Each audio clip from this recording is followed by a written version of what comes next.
If you haven't seen the first No More Heroes video, I thought I should let you know that this video does cover some adult themes.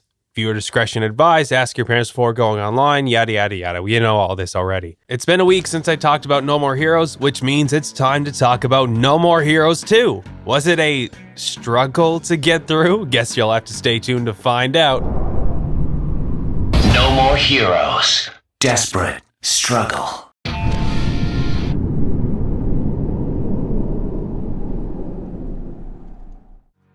Fans of Travis Touchdown didn't have to wait long to see him again, as No More Heroes 2 Desperate Struggle released in North America on January 26, 2010, around 2 years after the first game. What's interesting is that it actually came out to Western audiences first, as Japan would get the game in October. We did talk a little bit about Japanese publisher Marvelous and their influence on Suda51 last time, but in North America, Ubisoft published both Wii games, opting out after this release, as Konami would publish the Heroes Paradise English release, and then eventually, Grasshopper would just take over all of the rest of the publishing. There's not a whole lot of info on the relationship between Ubisoft and No More Heroes, but their mission was to retain as much of the Japanese version as possible.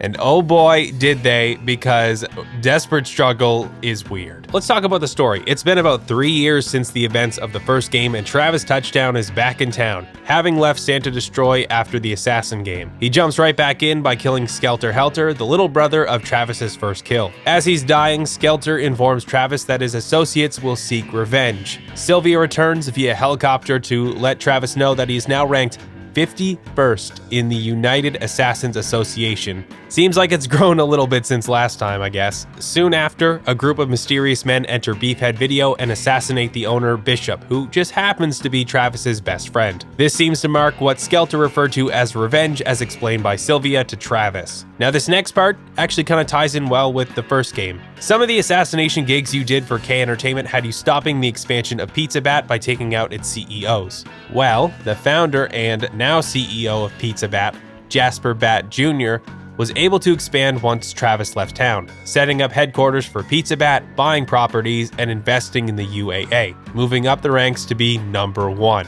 Now, as revenge for hindering his business opportunities, Jasper sent his goons after Bishop to send a message to Travis. I'd say it's pretty easy motivation for Travis. Climb the ranks of the UAA once again, and get revenge for Bishop by killing Jasper Bat Jr. No More Heroes 2 Desperate Struggle got announced pretty quickly after the release of the first game. No More Heroes sold well enough in all regions to the point that European publisher Rising Star's managing director, Martin de Vries, was weeping with delight.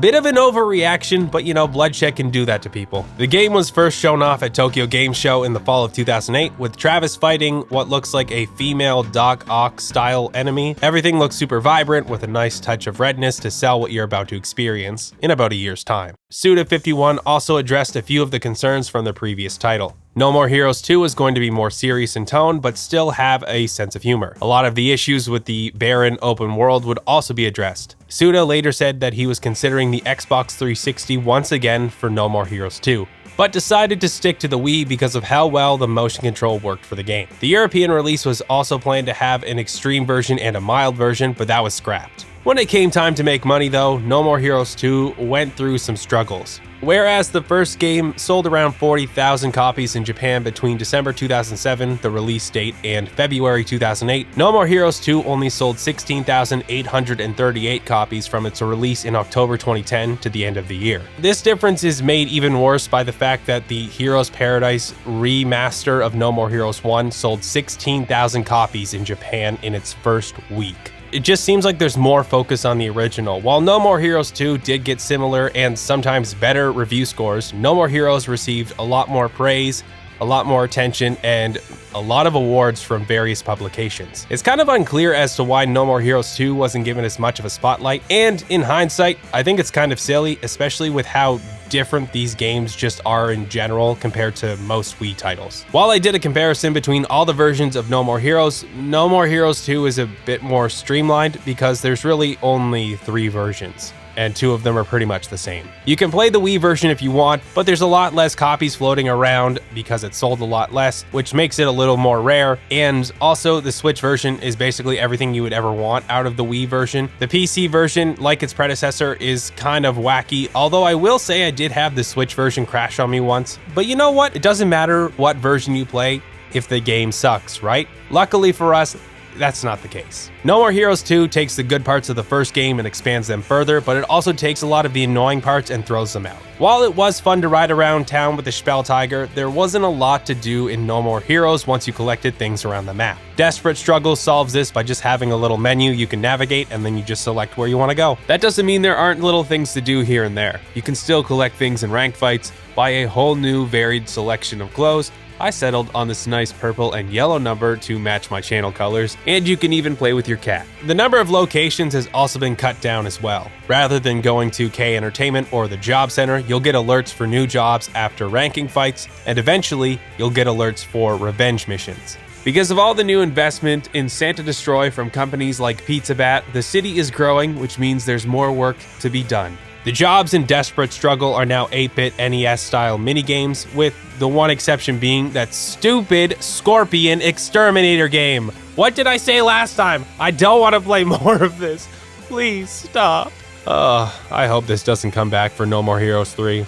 The rest of the games are fine though. I had a good amount of fun with a few of them, like the pizza delivery minigame, but I really wasn't drawn back to playing them a ton either. That's okay though, because the importance of money is different in No More Heroes 2. You had to raise money to challenge the next rank in the original No More Heroes, but No More Heroes 2 lets you go in right away to your next fight. The storyline reason they give is that Travis is pretty notorious given his participation in the last UAA League, so everybody wants to challenge him anyway, including the big bad boss Jasper Bat Jr. It streamlines the game, and it makes it easy if you just want to fight through the ranking battles. That doesn't mean it's going to be easy. If you're having trouble, you'll either need to buy new weapons from returning tech wizard Dr. Naomi or go train at the new town gym owned by Ryan Yamazaki. Now, I opted for the gym exercises because I thought it would be a bit cheaper than buying new weapons, and what I found was that they play similarly to the job minigames. They're just simple little 8-bit games. I managed to grind out the attack and stamina stats, but it definitely felt repetitive. I found that the jobs in the first game would vary slightly depending on when you would accept them. Now, there were a couple instances like that in No More Heroes 2, but not enough to make me want to come back and play them again. Thankfully, I had less issues with the main gameplay. No More Heroes 2 takes a slightly different approach to combat, but the changes are welcome. You face your enemies on a slight angle rather than head-on, and I do find the lock-on mechanic a bit easier to use in this game. Dodging is also really simple and useful, especially when there's just swarms of enemies. The dark side mode is also changed from the first game. There's this little tiger, which is now an indicator of your dark side potential. If you keep your combos going, the tiger gets more and more excited, which increases your chance of hitting a dark side special on the roulette. There's now 4 specials instead of 5. Cherry got removed and Anarchy in the Galaxy is replaced by Gooseberry Sugar Donut, which cleaves enemies with a spinning slash rather than toxic rain. Cranberry Chocolate Sundae now has Travis turn into a tiger and eat enemies. Blueberry Cheese Brownie lets Travis shoot energy balls and insta-kill enemies. Finally, Strawberry on the Shortcake stole all of Cherry's abilities from the first game, and no Super Saiyan hair this time. I do like the specials in both games, but I find I have more fun with the specials in Desperate Struggle. They're still all named after the heroines of Travis's favorite anime, and we actually get to see it this time. When you're in the motel, you can watch the opening to Pure White Lover Bizarre Jelly 5, and you can even play the video game adaptation too. There's a couple little other Easter eggs in the game related to the anime, but I'll let you explore that on your own. Other parts of the gameplay have been refined from the first game. Like I said before, the dodging really does help avoid damage, and it also keeps your combo chain going. The wrestling moves have also been changed for Desperate Struggle. You simply get them by reading weekly backdrop magazines in your motel room, and they now finish your opponents off rather than just being regular attacks. The other part of No More Heroes 2 I like is the revenge missions. You'll receive them as you progress through the game and learn more about the guys who took out Bishop from Beefhead Video. Usually, you'll get an alert letting you know that there's a new revenge mission to complete. They vary between time attacks, where you take out all the enemies before the time runs out, and target kills, where you just need to take out the leader before the time runs out. The leader missions also include some cosmetics for the motel room if you'd like to spruce things up. Because it's not directly related to making money, and the fact that there's less backtracking to do makes the revenge missions much more enjoyable compared to the assassin gigs. I can just have some fun hacking and slashing away my worries. And that's what it's all about, right? I should be having fun, and No More Heroes 2 does a great job making sure you enjoy yourself. It rewards you for having played the first game. While it's smaller in scope, that doesn't mean the world building has taken a step back. The new characters have very strange but appealing designs, and the returning characters are fleshed out and have more purpose in the sequel. Not only because you met them in the first game, but also because, quick minor spoiler warning, skip ahead just a little bit if you don't want to know about this, you can also play as different characters. Desperate Struggle lets you control Shinobu Jacobs, Travis's apprentice, and Henry Cooldown, Travis's ally. I'm really trying not to give away too many details here. They do have slightly different control schemes. Shinobu can jump and do aerial attacks and sharpen her blades, and I find her attacks hit harder than Travis. Henry also has a beam katana, but his is more of like a cross-guard lightsaber style. He can also dash quickly, making dodges easier, and the fights are more fast-paced. Unfortunately, they're only controlled for a limited amount of time, which is something I'd like to see expanded in No More Heroes 3. That being said, it's nice because it gives the game variety, and No More Heroes 2 definitely changes things up a lot. While the original has you fighting one-on-one with different boss mechanics to change things up, Desperate Struggle literally changes the concept of No More Heroes boss fights. I've had the pleasure of not only fighting in one-on-one duels, but I've also fought in one-on-one mech fights. I've dueled with motorbikes in dream sequences, and I fought a giant baby in a haunted mansion. Yeah, it gets weird. No More Heroes 2 has this story concept called Akashic Points. Without getting too much into it, they're gateways into different realms, which is essentially creative license for Grasshopper Manufacture to do whatever the hell they want. It's at least interesting, and you'll have some fun blasting through different enemies. I liked that No More Heroes 2 let me take the game at my own pace rather than limiting me by a literal paywall. I already have experience playing this type of game, so my skill is rewarded by streamlining the process. And if I'm having trouble, I can take a break and try increasing Travis's skills or upgrading weapons to make things easier. Game design like this makes me want to come back and replay it more and more because I can just change how I do things each time. Navigating the world map is way easier because moving in menus is much quicker than backtracking in an open world. Overall, the progression in No More Heroes 2 is better, and I hope it stays this way in some form for No More Heroes 3. But I did have some issues with the original No More Heroes, and I do have some issues with No More Heroes 2. While I do applaud the navigation being streamlined, I do miss riding around the Spelltiger. I feel kinda disconnected from the world and the minor characters because I'm not really exploring anything outside of fights. I'm moving from point A to point B. I think a combination of both systems may be ideal for No More Heroes 3. From a visual standpoint, I also kind of prefer the look of the original game. They're both cel-shaded, but Desperate Struggle just looks a bit more gritty, and I don't know, it doesn't appeal to me as much as the first game. It's definitely more of a nitpick, as the characters still have lots of fun and expressive movements. One thing I do think both games could have done better was the emphasis on the music. I really do like the soundtrack of No More Heroes, but I find the attention on other parts of the game really overshadow the music, which is a shame. It might also be a technical issue with the engine software port, or perhaps the music not being mixed as loudly as the first game. Once you've played the first No More Heroes, you know this piano motif.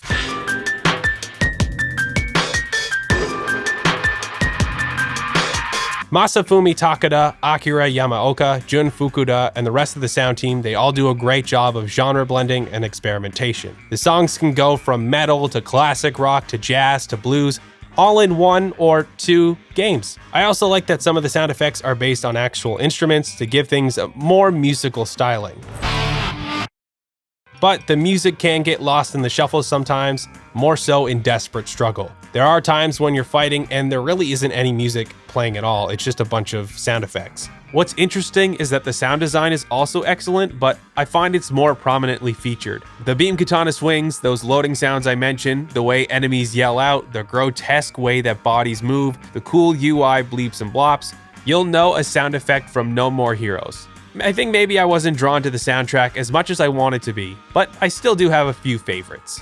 Like the gym theme in Desperate Struggle, now that's a banger. Finally, the story. I think Grasshopper Manufacture did a good job of building tension and also making sure that the grind from rank 51 to rank 1 isn't too long. They also made sure to once again slip in some moral dilemmas to make you really think about all the violence and the bloodshed. The story seems to be told in the past tense. You're in this cutscene and you're in this love hotel with this woman who's kind of foreshadowing and kind of letting you know what's about to happen in the story. It's sultry, but not exactly for me. I think I was expecting some more twists and turns with the story, but I liked watching the characters of Santa Destroy learn and grow in whatever twisted way they could. Personal opinions aside, No More Heroes 2 is objectively one of the best mature games on the Wii.